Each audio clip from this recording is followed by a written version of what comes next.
Yesterday, I called my friend Tom Grassi. I got him on the phone. We did an interview. Tom Grassi is a Packers expert. That's the word I would use with him. He's got his own podcast, Packcast, the Packers podcast. I'm a big fan of him. Please go check him out. Look up Tom Grassi on YouTube. Tomg. Oh God, I gotta spell this right. Grossi, Grossi. Tom Grassi. Or if you're watching on YouTube, or I think even on SoundCloud, there's a link in the bio. There's a bio usually on everything. I'm gonna leave a link to Tom Grassi stuff in the bio. It's cell phone audio. So next, I'm gonna have Tom Grassi on regularly to talk about the Packers. And next time, I'm gonna record it differently. He's gonna have his microphone audio, and he's gonna Dropbox me an audio file. But for now, I have cell phone audio. I have a special, the same machine that radio stations use. I got a hold of one, and so that I record cell phone audio that way.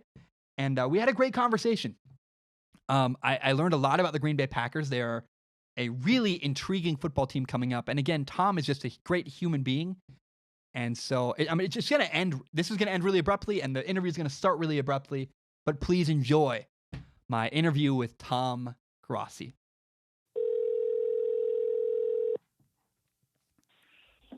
Oh, I don't know, Zach. 3 minutes late.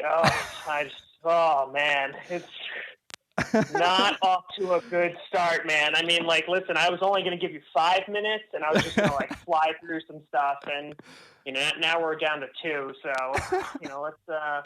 let's get it going. How you doing, bud? Dude, first of all, man, thank you so much. You know this, we've talked before. I love your content, love what you do. And I'm a big fan of you, man. The way you carry yourself is awesome. So, first of all, thank you so much for taking the time, man. This is sweet. I'm doing well, and I hope you're doing well as well. I am. We're all doing well. Yes. Things are wonderful. Absolutely. Yeah, man. I appreciate you having me on. It's always good. Next week I'm on a podcast that I think has 18 followers. So this will be a little bit different. Just by a smidge though. I hope we can send people your way, man. Again, like I said, I'm just a fan of you and who you are. And I look to you as kind of a Packers insider. Like if I had one, it'd be you. Does that make sense? I mean, I love your content. You know far more about the Packers than I do. And so when Packers stuff comes up, I'd hope in the future to lean on you because I love your perspectives. It's awesome. Thank you very much. Yeah. I mean, all the other quote unquote, it's so weird. Like when I started doing this, so this was 2014 I started doing this. Yeah. And I'm a dude who lives in New York who's a Packers fan, and I was shocked at how many Packers podcasts, insiders, shows, whatever the hell you want to call it was. I was like, oh, I'm doing something niche. No one's doing this. And then I was like, oh no, everybody's doing this. So I appreciate there's a lot of places to get Packers content. Can we talk about the Packers' new head coach? Because I'd like to go through a rundown of what's happened recently and then get your perspective. The Packers hired this new head coach, Matt LaFleur, and then right after that, an article came out detailing and really discussing Aaron Rodgers' behavior, and it to me made the Packers quarterback look really, really bad. And we, you watch games, you see the guy has got he's giving receivers, he's staring down wide receivers. He's always got this horrible look on his face, and because of that, I really struggle to have faith in Aaron Rodgers. He's wildly talented, yes, but where do you fall in all of this? There's this new young coach coming in. He's 39. Aaron Rodgers is 35. I see a clash coming. Am I crazy? Where do you fall in all of this? Yeah. So when that article came out, that was the epitome of what was going on in the Packers universe. And if you read it, and it was a long article, it was a well-sourced article. Yeah. A lot of people attacked the journalist who made it afterwards, and they were like, oh, well, these are all anonymous sources. And I'm like, that's just journalism. That's how it is. And it is. And obviously there was guys like Jermichael Finley or Greg Jennings that were quoted extensively in it who do have a history with Rodgers and speaking out against him and all that. But just from the minute I looked at it, I was like, wow, this is the fact that it even exists is bad. So if you look at it and we're even half of it is true, right? Because I don't think everything that it's written in there is gospel. I don't think that it's 100% accurate. Mm-hmm. But even if half of the stuff is true, you're looking at that and you're like, yikes! That's a problem. And while the tensions between Mike McCarthy and Aaron Rodgers have been alluded to for years, ever since even after the 15-1 season, they've been there. And so when I first read it, I was like, okay, this is a really bad look. And then I wound up, because people kept asking me about it. I think I did like a 40-minute video You on did. it and was like, okay, yeah. And I was like, this is the last time we're ever going to talk about this. Like, I am going to go so ridiculously in depth about this, and then we're never going to speak about it again. And so I think at the end of the day, I think under Mike McCarthy, and this, you've seen the signs coming back in the 2014 NFC Championship game, like against the Seahawks, and where we blew it in the last like 4 minutes with conservative play calling and Brandon Bostic and a number of other issues. But when you saw that and you're like, okay, maybe it's time for a change, because not saying McCarthy is not a good coach. I think he's an excellent coach. I think the problem is that things got very stagnant very quickly. And it got to a point where you had Aaron Rodgers. He was forced to do more and more and more and more. And, you look at a team like, let's just say, for example, like the Lions, right? They come up in this conversation in that you have a somewhat team built around them, and you're like, okay, what's missing about the Lions? The Packers, they haven't had a defense since 2014, and right before that, they didn't have a defense since 2010. So they had like 2 good to 3 good seasons of an actual defense. Then they make Aaron Rodgers be like, hey, bud, can you go out there and get us to the playoffs? I mean, like the run the table season literally is Aaron Rodgers. Like that's all it is. Like it is Aaron. We had no run game. We had no defense. And there's this amazing shot at the end when they beat the Lions at the end of the regular season. They get into the playoffs where Rodgers is just like sat down. He's leaning against his locker and he's like, all right, I did it, guys. What else can I do? So I feel like, and this is not justifying any of the stuff that was potentially in the report. Yeah. Again, I think that some of it was overblown, but I think Aaron Rodgers, as he has admitted multiple times, is a super competitive guy. When you have guys who are not playing to their potential, like the rookie wide receivers from last season, whether it's dropping balls or not running routes correctly, what have you, and considering that he's always been surrounded by guys like Jordy Nelson or Randall Cobb, guys who know him, right? Yeah. And that's gone now because Randall Cobb was injured and now he's off the team. And then you had Jordy Nelson, who obviously went to the Raiders. And it's just a matter of, I think for only so long you can say we have this amazing quarterback that we are going to fully rely upon, and then get pissed off when he decides to be like, all right, like I'm going to do whatever I want to do now. And I feel like, yes, there is some kind of like issue with being like, hey, you're not bigger than the Green Bay Packers. Aaron Rodgers, while there is no team right now without Aaron Rodgers because that's just how the team is built. I think it's a matter of, okay, you have Aaron Rodgers, he's off and running, and Ryan Grant said something similar in the article. And it got to a point where he was changing like plays, in the huddle, and like McCarthy was like calling plays, and he's like, oh no, we're not doing that anymore. And like, yeah, that's a problem. But at the same time, like I'm hopeful that, with Matt LaFleur coming in and considering there are so many changes happening, whether it's the GM, whether it's Mike Pettin coming back for a second year, Nathaniel Hackett coming in as the offensive coordinator, and of course Matt LaFleur, the fact that we're actually signing free agents. Finally. I think all of this, finally, yes, literally finally. Ted Thompson, as good of a GM as he was very conservative when it came to signing free agents. And I think that this has been said by fans for years of just like, oh, we're wasting Aaron Rodgers' prime. Yeah. And while, you don't want to turn into like the Denver Broncos, right? You don't want to like basically spend everything. You have a Super Bowl ring, and then you're kind of like in years of mediocrity afterwards, right? Like you fell off the cliff. And you see teams do this all the time. I mean, like if you have the Rams, for example, they're spending a lot of money. If they don't win a Super Bowl within the next 2 years, if you're an LA fan, you say that this is like a failure. You show up to the Super Bowl once, it wasn't a pretty Super Bowl, but you did. And then it's a matter of, okay, like, what are you willing to give up? Are you willing to kind of mortgage out your future for the benefit of winning or potentially going to the Super Bowl? Because there's no guarantees. I've always said yes. If I may, are you saying you wouldn't? Like, if I had the chance to give everything to win a Super Bowl now, or even get to the Super Bowl now, I think I would. Am I wrong? I mean, is that not the view, like your viewpoint? I struggle with this so much because 2 years ago was the first time that the Packers hadn't made the playoffs. I think it's since 2008. Yeah. It was some number like that. Because they've been consistently good for years. Yeah, absolutely. And they were in it for years and years and years and years. And it always made it exciting. Like you always were going to see the Green Bay Packers playing in December, January. You were going to see them there, right? Yeah. Sometimes they went out in the wild card because they didn't have a defense, but you were going to see them there. Yeah. And I think that since there are no guarantees, and I understand where Ted Thompson's coming from, is that like you could go out and you could sign like a lucrative deal with free agents, but there's sometimes that just like doesn't work out. Yeah. Like I remember the safety, I don't remember his first name, but Bird, the guy that was, oh my God, he signed with the Saints a few years ago. Sure. And I remember the Packers faithful were like, oh my God, we need to sign this guy.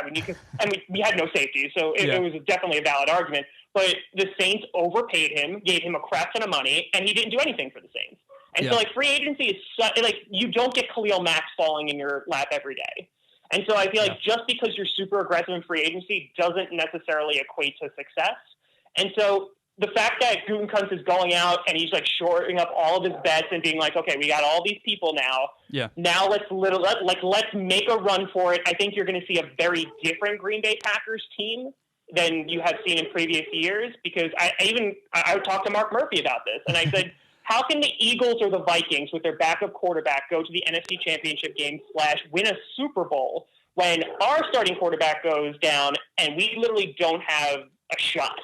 We're just winning a game. It's very difficult. And he's like, yeah, that's a good question. So it's just a matter of everybody right now, I think this season is going to be looking at Aaron Rodgers because he's coming out and saying that he can be coached. And I think we're going to find out if that's actually true very, very quickly.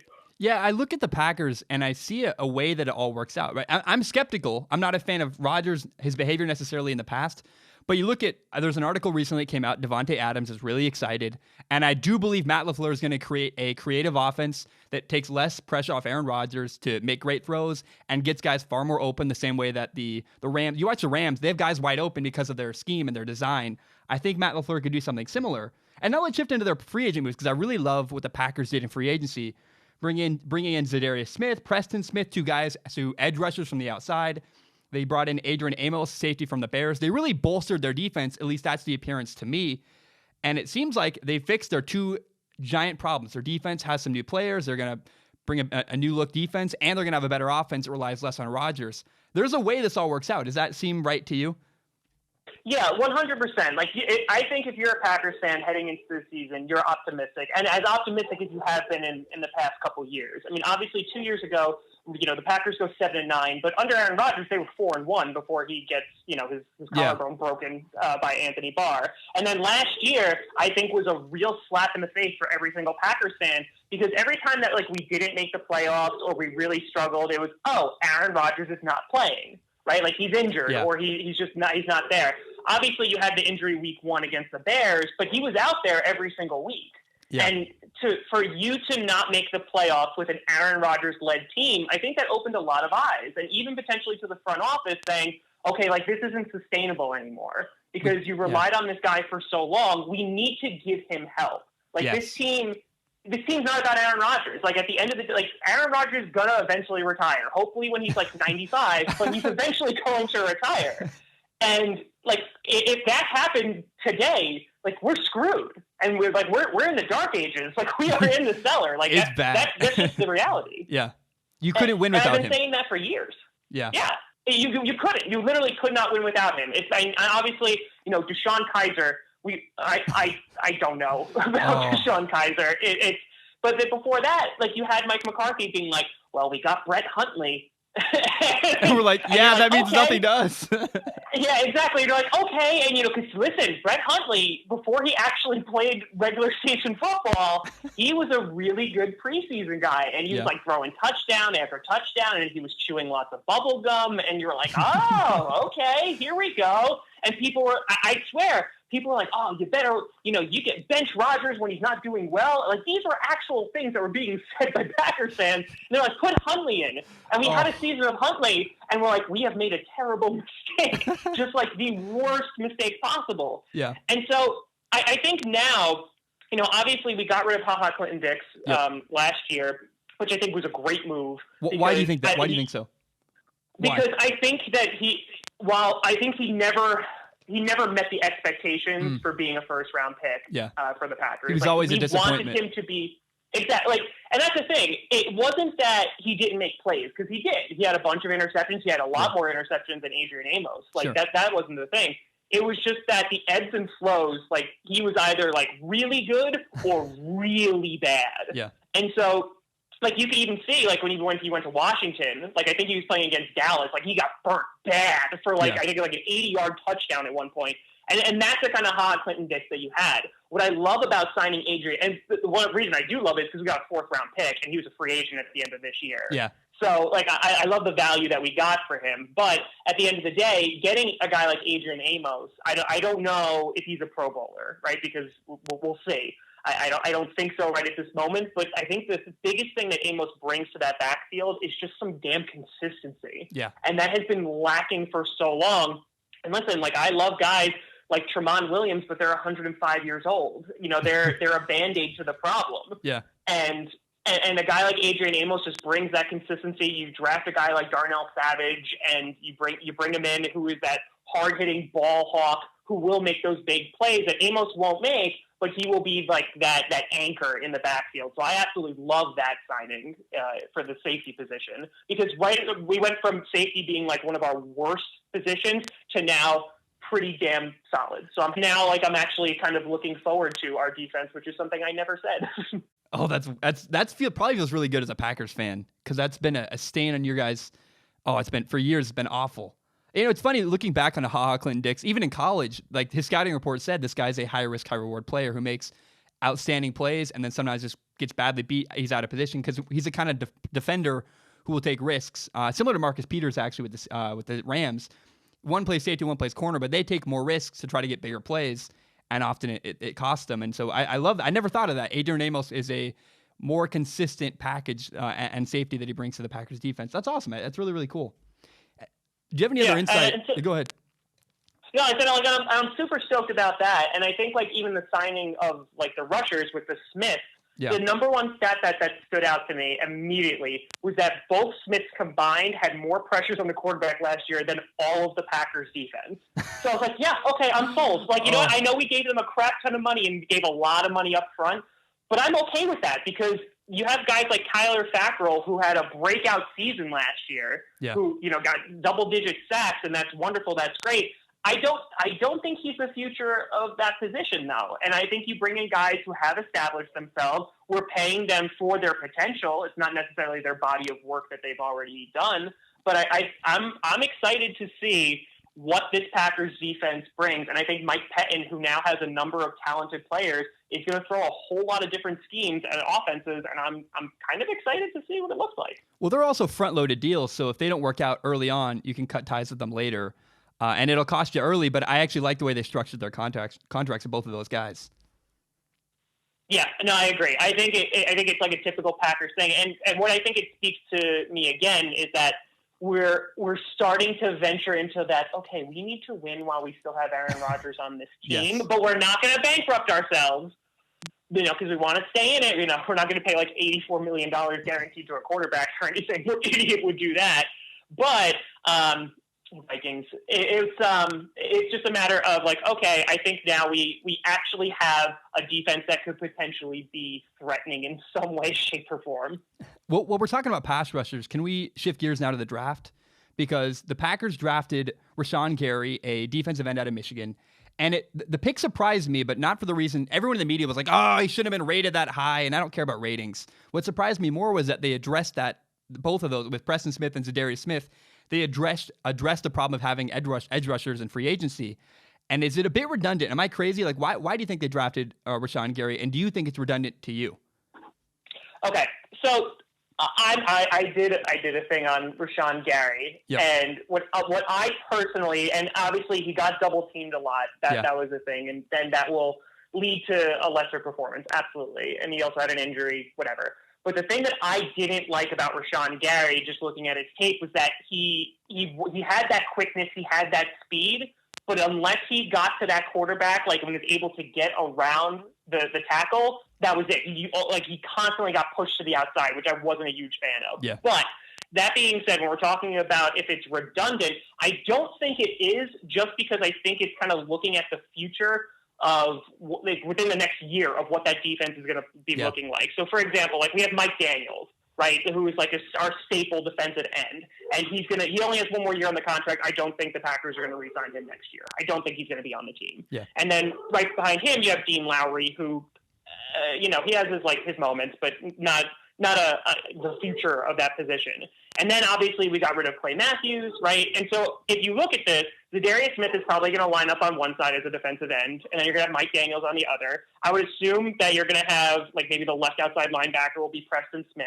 And then you have the right outside linebacker, who I'm assuming is going to be Gary if they don't put Fackrell in there. Yep. But what I do like about the Gary pick, though, and as I see this more and more, is that he's versatile. Because, hell, we can put him as inside linebacker if we really wanted to. Yeah. And considering that, like, right now we have, like, Oren Burks as our inside linebacker, and our middle linebacker is Blake Martinez. And Martinez needs to step up.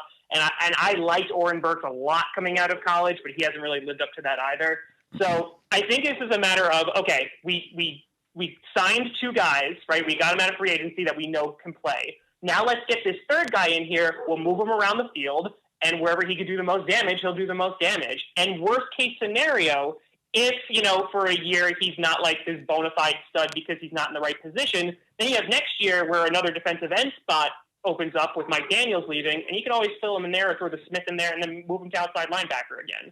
So I think it's just a matter of, for the first time in a very long time, like, we have depth at an outside linebacker position, because every Packers fan will know we moved Clay Matthews, who was dominant as an outside linebacker, to the inside just because we had nobody to stop the run.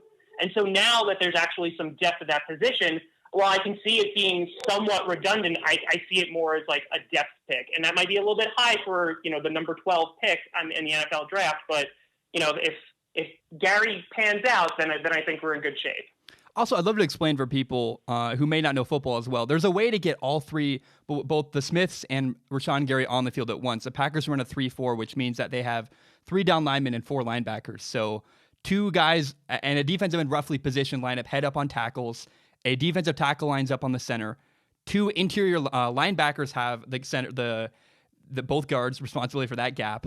And then there are 2 outside linebackers farther to the outside. That's how the Packers defense works. So you could potentially have 2 guys standing up and 2 guys down on the edge and have all 3 of them on the field at the same time. Yes, I like that. I didn't know I haven't done a lot of research under Rashan Gary, I'll be honest. That's why I look to you.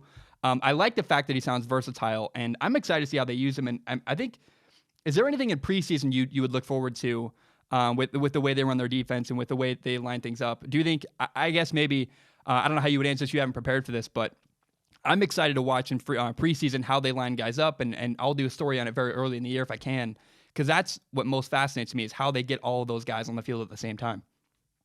Yeah, no, I completely agree. It's going to be absolutely fascinating. And you mentioned like this 3-4 defense, that's usually typically what the Packers run. And Pettin has been very vocal about that, saying, like, I'm not going to run a traditional 3-4. Like, I am going to change schemes, and I am going to throw a bunch of different looks at people, which that gets me excited. I'm like, yes, like, absolutely, because I think Pettin, with the players that he had last year, did the very best that he could. I like the job that Pettin did. Now you give the guy a bunch of talent.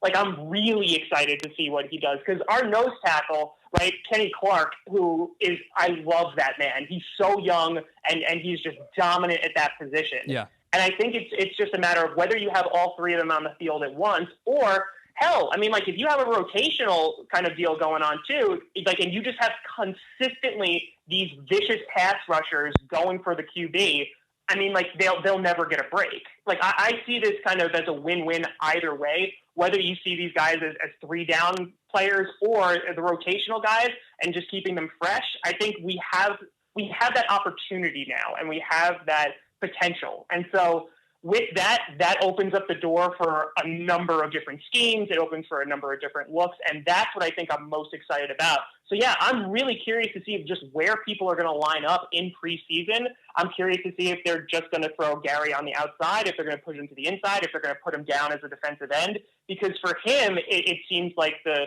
sky is endless. And we already have guys who are definitely going to be defensive ends and outside linebackers. So I think Gary right now is the wild card. And I'm curious to see what they do with him. And I know Matt LaFleur did some workouts with him when he was in college, and he was really impressed with him. And I'm kind of on board with that. That's awesome, man. What about the rest of the draft class? Did anything else stand out to you? Yeah, so when we traded down, which again already like we're like, whoa, hold on now, things are getting crazy here. The Packers made a move. Yeah, exactly, and that's what I really like about Gutekunst, and I think that that's something that Packers fans like just see him as like a breath of fresh air because you're like, oh, like he's doing things. The new Packers general manager. Yes, and I love him. But we traded both our 4th round picks, and one of those was, that's what we got for Clinton Dix to move up a bunch of spots with the Seahawks, and we got Darnell Savage at safety. And I think that, again, that just made that backfield even more aggressive. And he reminds me a lot of like Nick Collins. And if you go back and look at like the 2010 Super Bowl winning Packers, that defense, they were, yes, like the bend don't break. Like they gave up a bunch of yards, but good God, did they cause so many turnovers. Yeah. And that is a piece that has just been missing for such a long time. And obviously we struck gold, or at least what we hope, with Jair Alexander last year. He played very, very well. We're still hoping, like Josh Jackson is able to step up, but he's a new guy. Like he's brand new. He barely played in college, had an amazing year in college. But that's why I didn't want to pick him in the 1st round, and we got him in the 2nd. And I think that pick I really liked because, again, it just made that safety position even better. But I also like the fact, because one of the biggest things that we needed to do was also address the offensive line. And we did this in free agency with signing Billy Turner, who, could go – he's also a versatile guy. He's an offensive lineman from the Broncos. Yes. And he could play right guard, which we need. I mean, he could also play right tackle if Bulaga, who most likely is not going to be coming back next year. But getting Elton Jenkins was a good move. Everything about him impressed me, and looking at his tape and looking at his stats, I absolutely love that pick because while we address the defensive side of the ball, like you need to protect Aaron Rodgers, and considering that every single year someone in our offensive line goes down, and we just kind of are like, hey, ball boy, come here and stand here and protect Aaron Rodgers. Because we have like nobody at the end of the day. Yeah. And there's just not a lot of depth there. And so, again, I like that depth pick of just shoring up the offensive line. It's not like a sexy pick, right? Yeah. It's not like, oh, man, like he's so good. It's an offensive lineman, but, just like the Cowboys didn't pick Johnny Manziel a few years ago to shore up their offensive line, like that paid dividends for them. So I think it's the same exact kind of thing. Like at the end of the day, you do need to win the game in the trenches. Yeah, the Packers to me are maybe the most fascinating. Like when I do my preseason predictions show, they are improved all around the field. The offensive line's a little better. Their defense is far better. They have a new coach with new play design. And it really is going to come down to, like, do you believe it's going to work or not? Like, when I pick games and I go through this game's a win, this game's a loss, this game's a win, it's, do you believe that everything's going to come together or not? I mean, it's because the pieces are there. If you want to have faith in the Packers, you definitely can. And that's exciting for me as a football fan in general is, man, the Packers have a great defense. They have a new head coach, and they still have Aaron Rodgers, who is an MVP-level quarterback. My gosh, they're just one of the most intriguing teams around the NFL for me. How do you feel about them going into next year? Yeah, I mean, here's the thing. My heart says, oh, of course, we're going to win the Super Bowl, Zach. Like, of course, obviously, like every single year.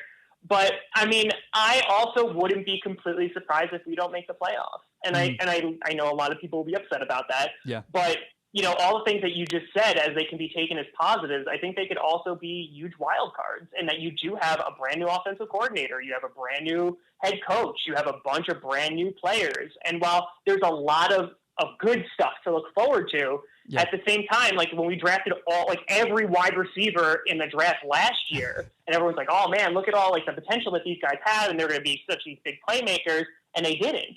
Like they just flat out did. They didn't gel with Aaron Rodgers and what have you.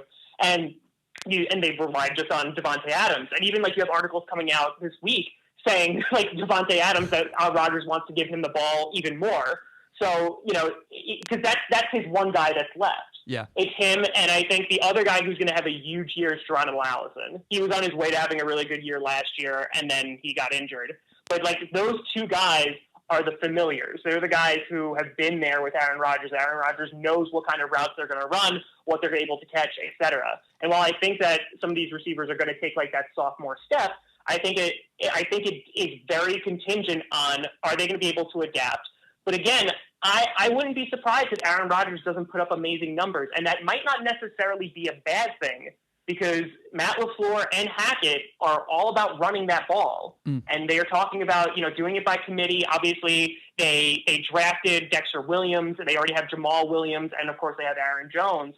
I think you're going to see a lot of ground and pound. And, again, that's not necessarily a bad thing, but I think it's going to be a very different Packers from what you're used to seeing. And I think it's a step in the right direction because, again, you can't just have Aaron Rodgers win the game for you all the time. When he wins, when you put him in a position to say, hey, listen, we're down 3, you need to go and win us the game. Absolutely. Phenomenal. But when you're down 21 and you're like, hey, Aaron, you need to go win us the game, that's just, it's not feasible. You can't continue that as we've been doing for quite some time. Yeah.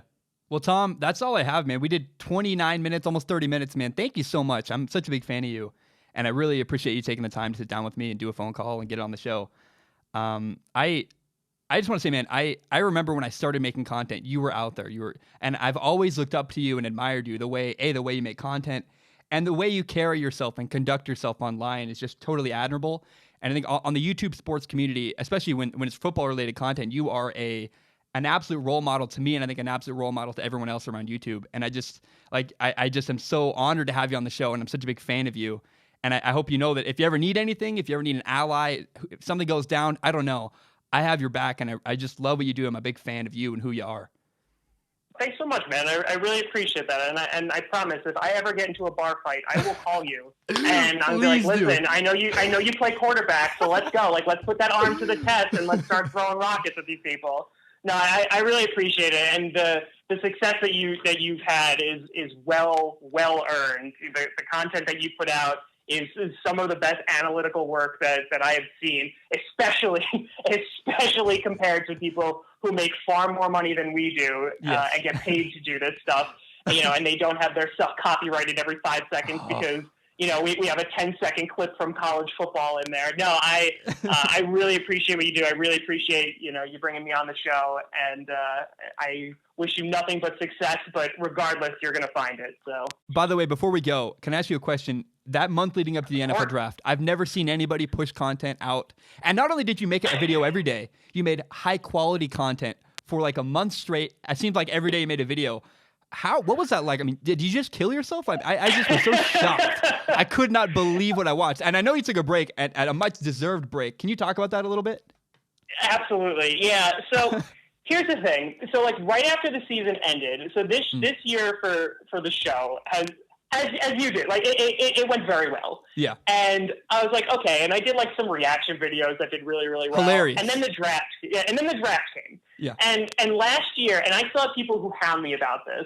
Last year, that was my first year actually covering the draft. Like I knew not, I don't watch college football. Like I didn't know a whole lot about the draft. And last year I was kind of like, all right, yeah, I'll put some mock drafts together, we'll make some predictions and that will be that. But this year I was like, okay, I have a bigger platform. I really want to commit to this. Yeah. Little did I know when I committed to it, I was like, oh, that means for 2 straight months, I'm going to put out at least 5 videos a week and cover a different player every single day. And again, like I have a full-time job. Yes. That's not this. Yeah. And so, I didn't see my wife a lot, and it was brutal. But it was one of those things that, like, I was exhausted. Like, I was legitimately, mentally, physically just worn out. And then we streamed every single day of the draft except the last one, and we put videos on every guy that came out. Like, and I did all of that.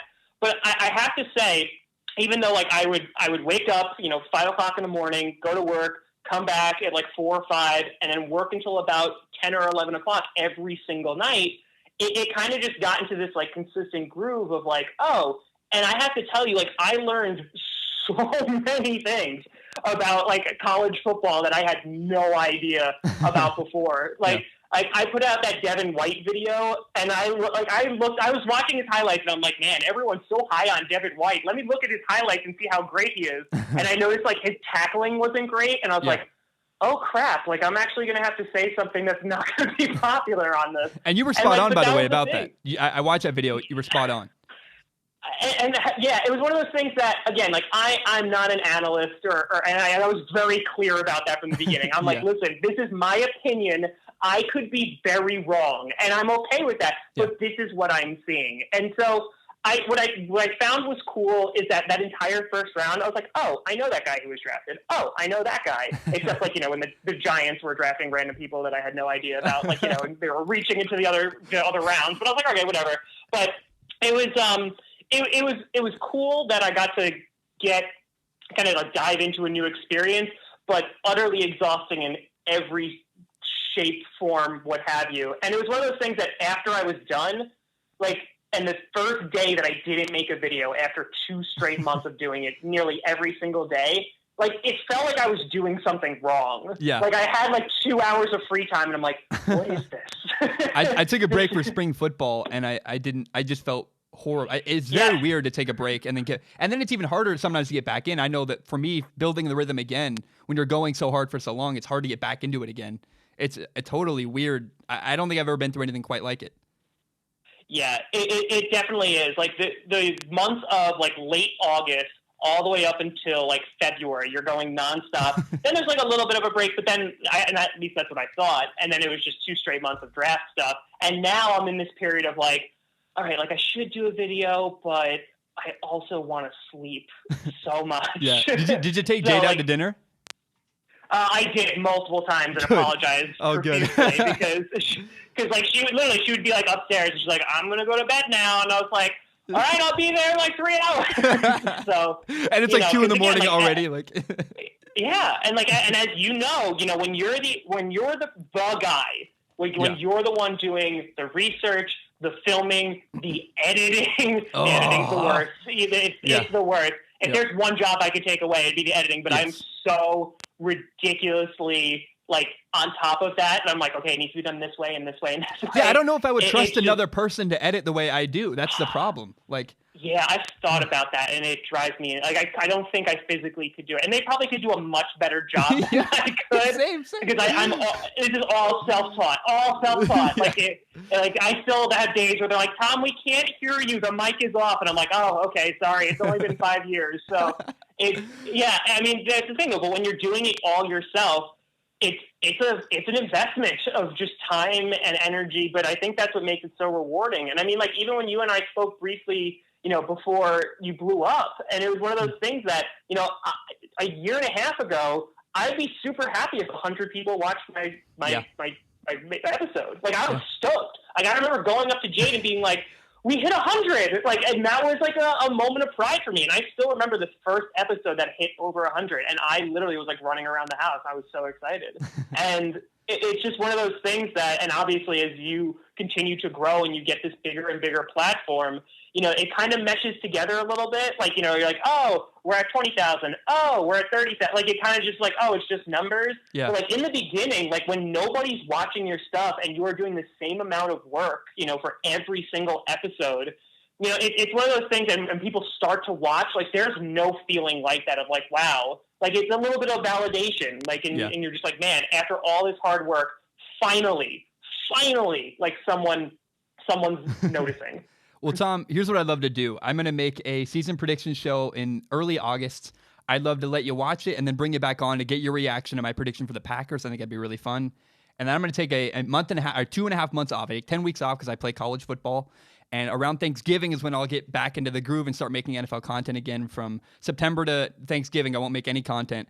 And I'd love to reconvene in August and then again after Thanksgiving and talk about the Packers. Because I'm a big fan of you. I love having you on the show. And if I can promote you and help you, I love doing that because I love who you are and how you do it. Absolutely, man. And I really appreciate that. And listen, even though you won't have those 2 months of content, I mean, your Instagram stories keep they're long. Like every, I'm like, oh look, Zach posted a story. Oh, there's 65 of them. Okay, fine. I guess this is what we're doing for the next 3 minutes. I was like, oh, he loves his school again. That's so nice. Like, it's so wholesome. You're just like, oh man, I took a picture of this tree. Like, how beautiful. And I'm like, wow, that school is really freaking nice.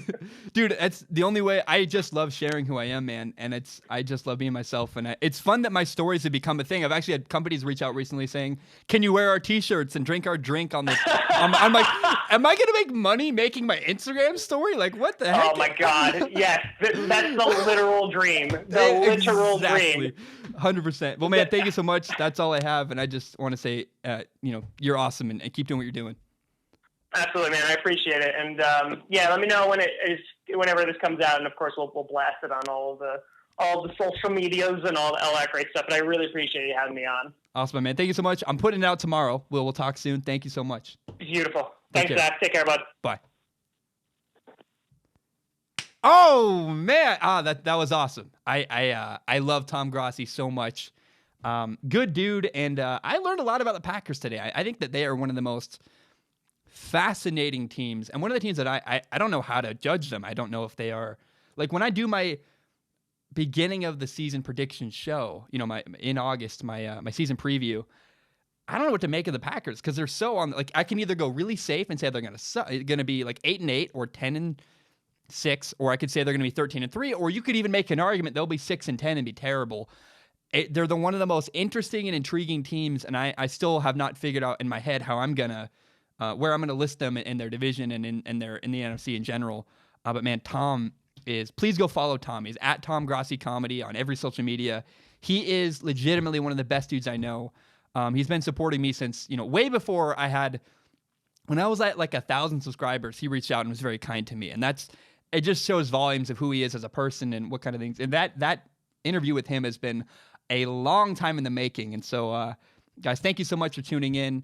And I'm gonna cut now back to the rest of the podcast. But man, I love Tom, and thank you for listening.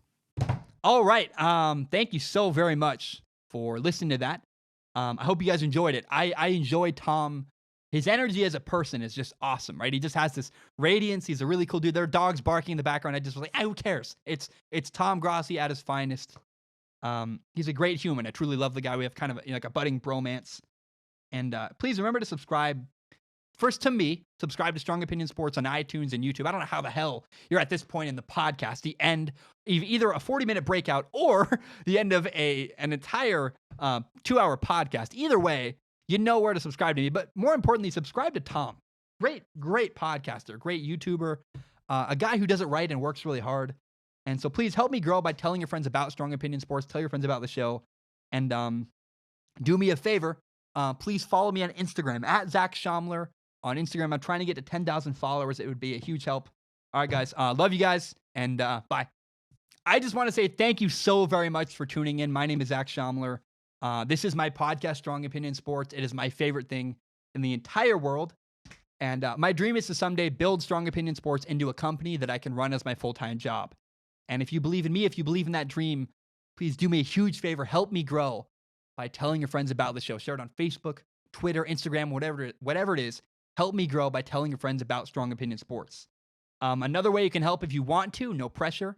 I have a PayPal, paypal.me/Zach Schaumler. I also have a Patreon account, patreon.com/Zach Schaumler. It'd be a huge help. That's my only source of income. If you have no money, no problem, though. I don't care. I'm a broke college kid myself. I know what it's like.